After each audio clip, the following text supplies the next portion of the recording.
Assalamualaikum warahmatullahi wabarakatuh. Waalaikumsalam warahmatullahi wabarakatuh. Ya, mohon maaf Ibu mengganggu waktunya.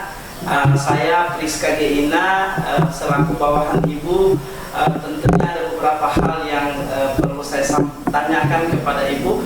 Kira-kira Ibu bersedia ya? Ya, bersedia. Ya, alhamdulillah kalau bersedia. Baik Ibu, pertama-tama nanti ke depan kita akan berdiskusi tentang pengambilan keputusan berupa dilema etika dengan rujukan moral.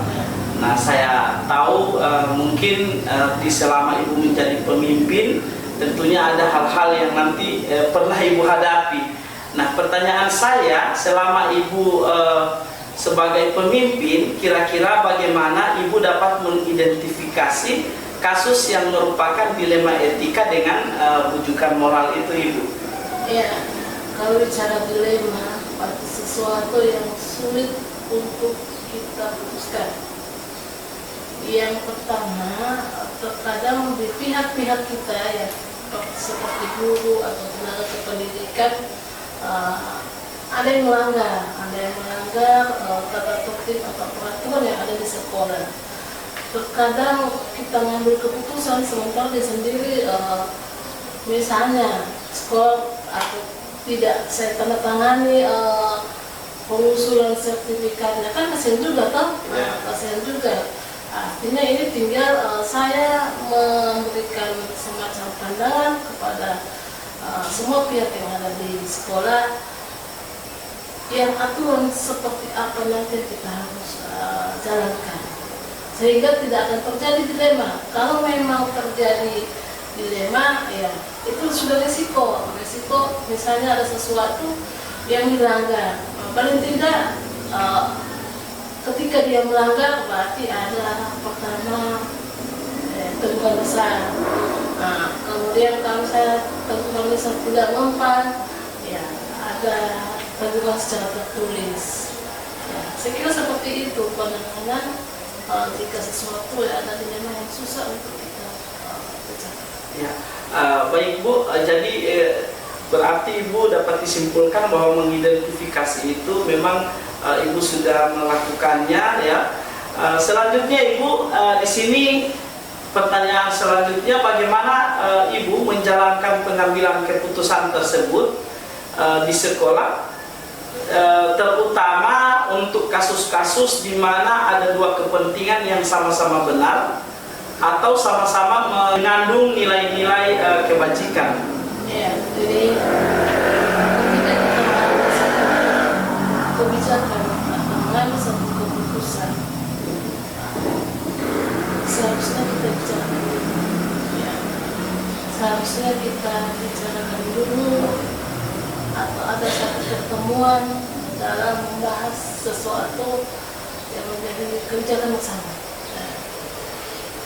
Jadi saya dalam mengambil kebijakan tidak pernah mengambil kebijakan secara pribadi, tetap masih melibatkan semua sivitas yang ada di sekolah, termasuk bapak ibu guru dan tenaga administrasi. Jadi ketika saya mengambil keputusan, yang pertama saya membuat satu pertemuan khusus ya. Kemudian saya harus tahu dulu permasalahannya itu apa ya, permasalahannya itu apa, kemudian bagaimana solusinya ya, solusi permasalahan itu. Kemudian setelah kita ketahui solusi permasalahannya, berarti buat tim khusus, atau kalau di sekolah memang sudah ada job-jobnya, berarti kalau ada kesiswaan berarti di kesiswaan. Kalau misalnya itu permasalahan di kurikulum, berarti itu di kurikulum. Kalau di sarana berarti sarana. Baik Ibu, tentunya Ibu sudah melakukannya hal yang sangat luar biasa ya. Diawali dengan mungkin musyawarah, kemudian harus mengetahui pokok permasalahan, kemudian lebih ke memfokuskan untuk memecahkan masalah. Baik Bu, selanjutnya kira-kira langkah-langkah atau prosedur seperti apa yang Ibu biasa lakukan selama ini dalam memecahkan masalah itu? Ya, Kalau dia masalah siswa, berarti pertama undang orang tua. Ya, berarti kalau undang orang tua berarti kita bikin layakan undangan orang tua. Undang orang tua, yang mana si anak ini punya masalah di sekolah. Dengan menghadirkan anaknya. Yang berikut, yang kedua, kalau dia siswa berarti ada BK, ada bimbingan konseling, ada wali kelasnya di situ. Ya. Dari situ kita akan istilahnya kompilasi kasus. Ya, siswa, jika siswa melanggar tata tertib yang memang sangat urgen di sekolah dan harus membutuhkan kesepakatan orang tua dengan wali kelas dan BK. Nah, kalau misalnya di kurikulum, terkait dengan kurikulum, dalam hal jadwal pembelajaran, misalnya anak guru yang masuk kelas, harus kita tahu dulu kenapa dia tidak masuk kelas. Nanti kalau kita tidak tahu dia, atau memang sengaja tidak masuk kelas, berarti tindakan apa nanti yang harus saya lakukan? Yang jelas, saya panggil dulu yang bersangkutan.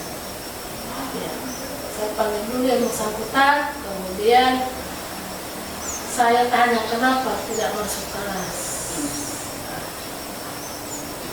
Jadi saya panggil yang bersangkutan, kemudian saya tanya kenapa seperti ini. Ya. Nanti setelah itu terjadi satu kesepakatan dan untuk ke depan tidak akan berulang lagi Pak seperti ini. Baik Bu, ya menarik sekali Ibu.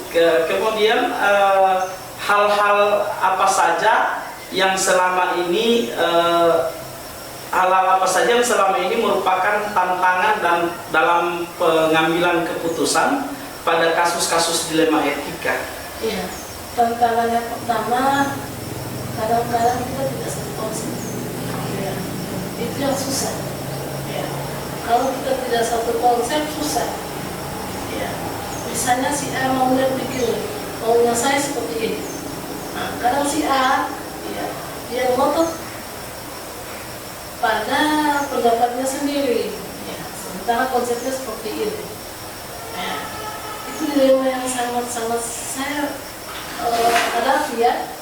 Karena kita ini banyak-banyak masing-masing punya karakter. Di sekolah ini kan beda-beda karakter. Misalnya si A, kalau dia bilang ini, ya. Sementara konsepnya harus begini. Ya. Kadang si A, dia kadang mengambil kebijakan sendiri, ya. Tanpa konsep, tanpa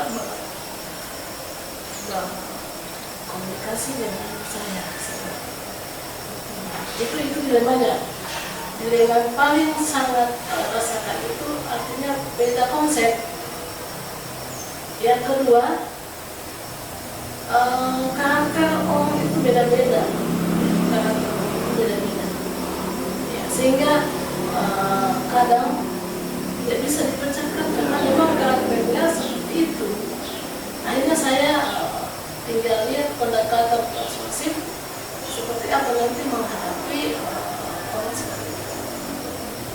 Baik Bu, selanjutnya Ibu, apakah Ibu memiliki sebuah tatkala atau jadwal tertentu dalam sebuah penyelesaian kasus dilema etika? Kemudian apakah Ibu juga langsung menyelesaikan di tempat kalau ada kasus-kasus dilema etika, atau memiliki sebuah jadwal untuk menyelesaikan bentuk atau prosedur seperti apa yang biasanya Ibu jalankan?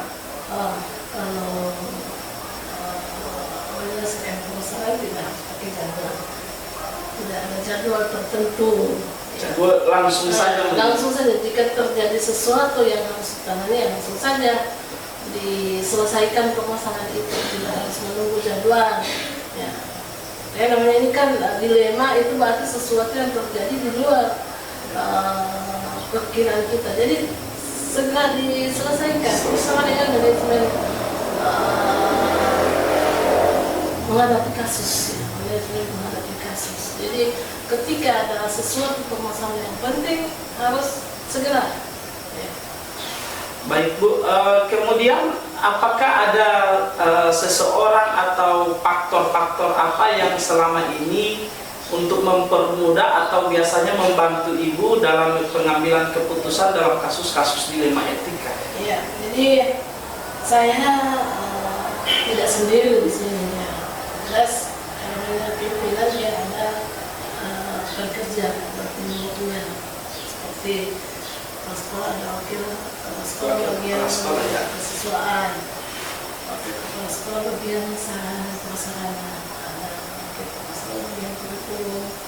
Ya, jadi ini saya ada teamwork ya untuk menyelesaikan permasalahan yang ada di sekolah. Baik, dari semua hal yang Ibu sampaikan, pembelajaran apa yang Ibu dapat petik dari pengalaman Ibu dalam mengambil keputusan dilema etika? Yang pertama, saya selama 7 tahun sudah permasalahan yang pertama kondisi dan situasi yang ada di sekolah beda dengan situasi dan kondisi di sekolah sebelumnya, beda. Jadi kita juga harus menyesuaikan. Yang berikut melibatkan tim yang ada, dan jangan mengambil kebijakan ya. Baik Bu. Ya, terima kasih Ibu atas telah meluangkan waktu pada kesempatan sesi wawancara ini. Mohon maaf Ibu, semata-mata ini adalah tugas guru penggerak, dan alhamdulillah saya juga baru tahu bahwa ternyata kita memang sebagai pemimpin itu biasanya diperhadapkan dengan dilema etika dengan rujukan moral. Terima kasih sekali lagi saya ucapkan Ibu. Demikian dari saya. Assalamualaikum warahmatullahi wabarakatuh. Assalamualaikum warahmatullahi wabarakatuh. Ya, mohon maaf Ibu Ket atas waktu dan kesempatannya. Saya ucapkan terima kasih. Perkenalkan, saya Priska Geina, calon guru penggerak angkatan 10.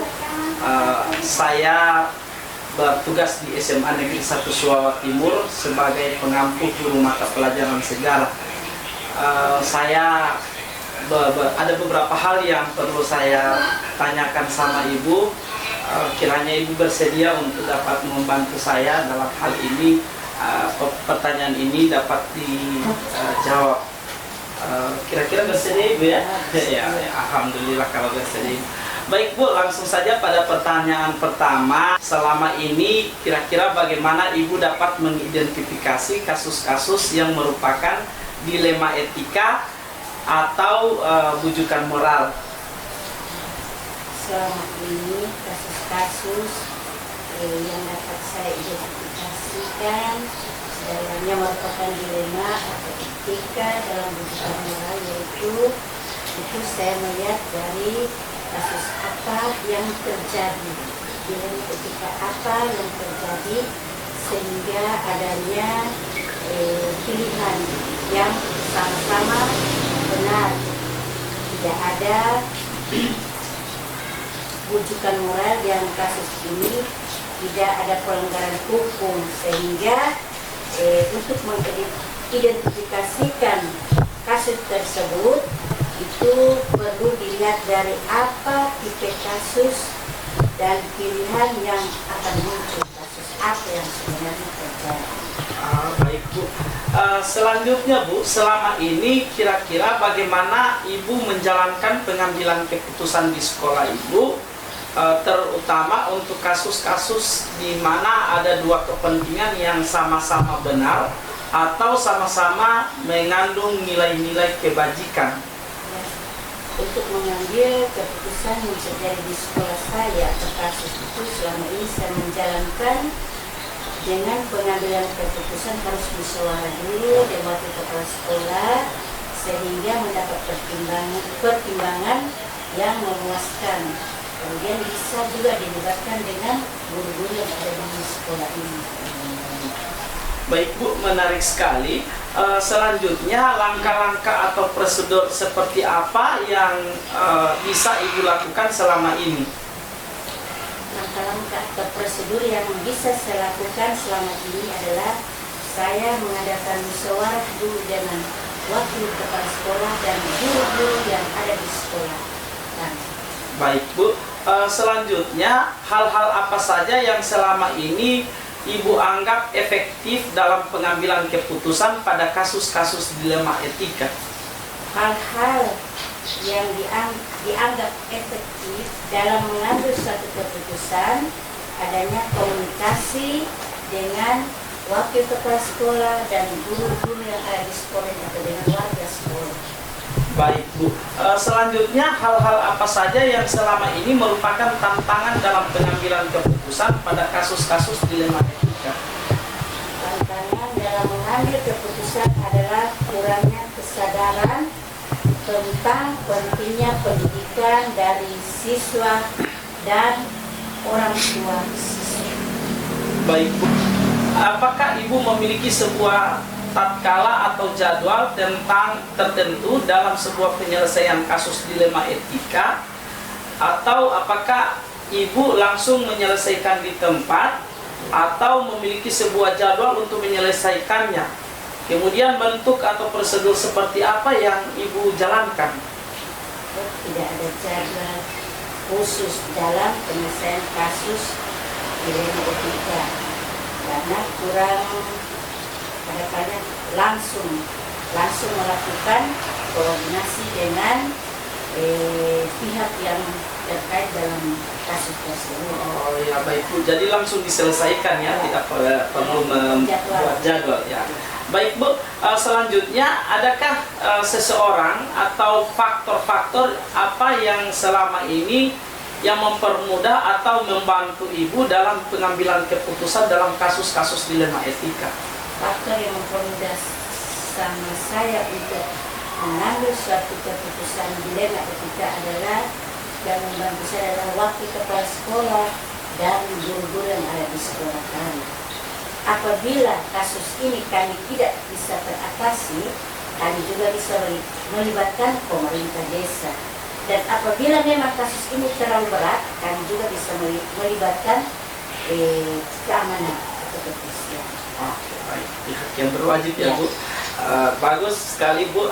Selanjutnya dari semua hal yang telah disampaikan, pembelajaran apa yang dapat Ibu petik dari pengalaman Ibu, kemudian pengambilan keputusan dalam etika?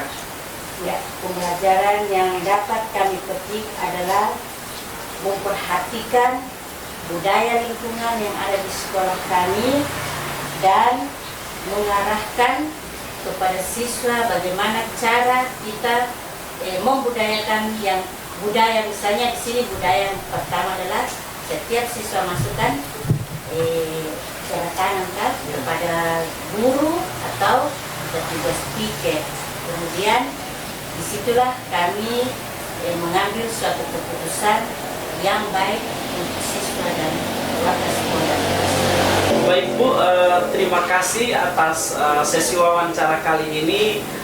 Saya berharap kita semua akan selalu melakukan hal-hal terbaik untuk murid-murid kita.